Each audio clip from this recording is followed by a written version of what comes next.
আল্লাহ সুবহানাহু বললেন যে না, তাদেরকে জানিয়ে দাও ইন্নাল্লাহ আসতাফাহু আলাইকুম, যে আল্লাহ তাআলা তাকে তোমাদের উপর নির্বাচন করেছেন।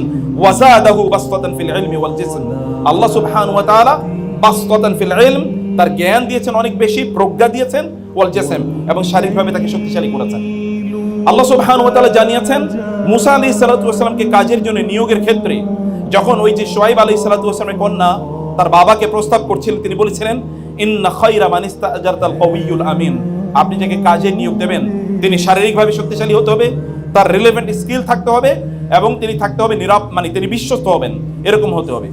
শারীরিকভাবে শক্তিশালী হওয়া অত্যন্ত জরুরি।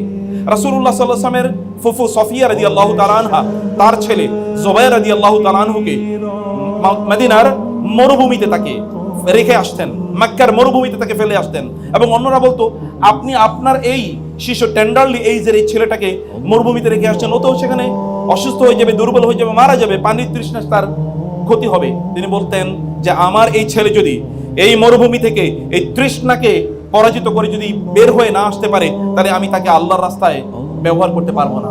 ও যদি বেঁচে আসে তাইলেই বুঝতে পারবো কেবল সে আল্লাহর রাস্তায় যুদ্ধ বা জিহাদ করার মতো সেই ক্ষমতা রাখে। এবং জুবাইর ইবনে আওয়ামের কথা আমরা জানি, যেই দিকে তিনি যেতেন সেদিকে শত্রুরা নাস্তানাবুদ হয়ে যেত। এই স্কিল তিনি ডেভেলপ করেছেন, তার শারীরিক শক্তি সেরকম ছিল। মুসা আলাইহিস সালাতু ওয়াস সালাম